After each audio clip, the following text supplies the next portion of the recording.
Hi there, haulers. Today we're going to be taking a look at Durabilt's line of Hammerlock locking links. And here you can see what they look like when they're installed. They do have a nice kind of a burgundy powder coat on them, so it does make it look nice, helps protect it against corrosion. The quick links I do find to be a bit easier to use, but obviously that thing is not going to come off of there. Now the likelihood of this coming unscrewed is pretty low, but it's potentially could happen. But if you kind of barrel down on it with a wrench or something, usually you can get those to stay pretty well. Now what the customer did have that I would not recommend is one of these. He had some pretty big heavy duty ones on there, sure. And it probably has a lot of working load limit power over some of the other styles with how big they are, except the only problem was this was the only one that actually had a pin in it. The other one that was just kind of dangling by the width of it, and it was ready to fall out at any point. So this style here does tend to come unscrewed a little bit more easily. I mean, you can put a kind of a screwdriver or some tool in there and torque down on it, but this actually is completely separate. So unlike the quick link ones here, where if it does unthread, you know, it's still fairly secure. But with this one, there's just a much bigger opening. The whole thing could fall out. The nut on this just kind of screws down, so it's still fully attached to itself. This pin here, the one that it fell out of here, I mean, at 70 miles an hour, the size of this pin, if that bounced up, I mean, that could really do some damage to some vehicles or a person. So I just recommend kind of staying away from these. These are a little bit more dangerous, even though they do have a lot of oomph. I like them for your slower stuff, for tractors and things like that. You know, on the farm this stuff's cool, but out on the road you want something a little more secure that's not going to fall off, you're not going to lose something. So I would stick with one of these. This is probably the most secure. This one's just a lot easier to utilize.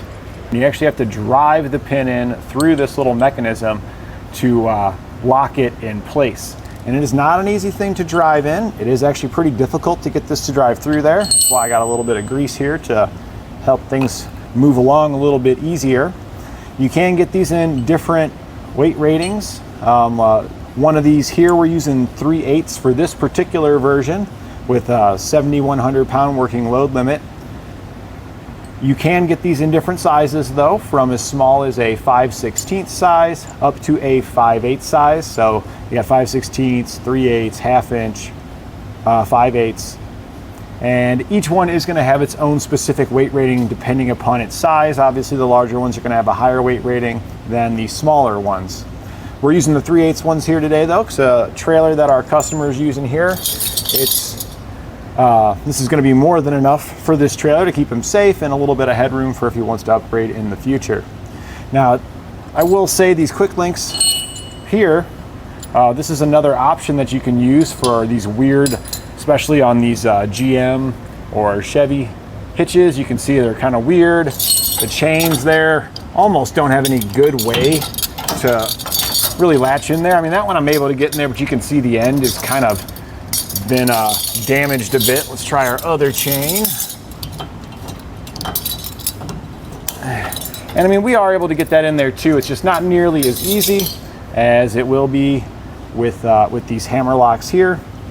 And in the instance that you've got one of these, so this is another option. You can see that this will slide on there and that'll thread up. Now this here is going to be probably the easiest option to use. It's not going to look quite as nice though as the Hammerlink, the Hammerlocks. The Hammerlocks are also going to have a bit of a pivot in them, so it just kind of sits better than this is going to sit in here. But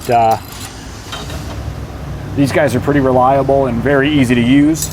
These are in different sizes though, so you do want to make sure if you're going with this option that you do get the appropriate size for the right working load limit that you need for your trailer. Let's go ahead and show you how the Hammerlocks install now that we've kind of compared it to the quick link.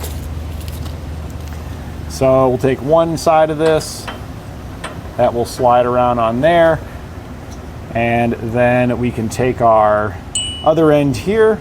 I'm gonna just a little bit of grease on the end of it there just to help it slide together a bit easier.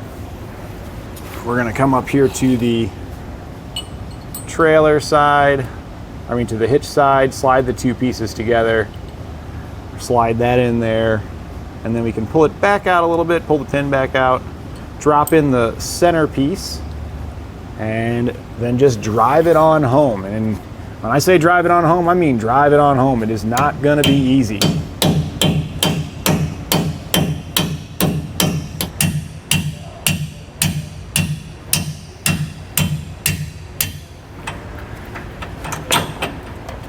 All right, almost there, a little bit more, trying to make it even on each side.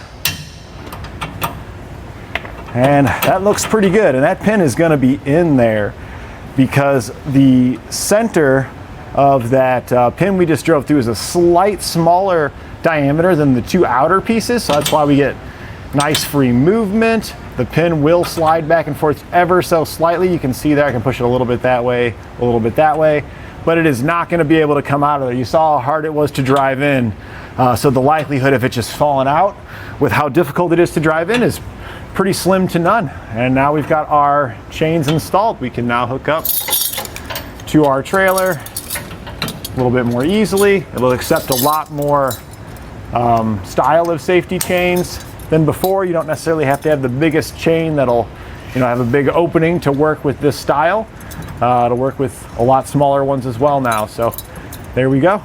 And that completes our look at Durabilt's line of Hammerlock locking links.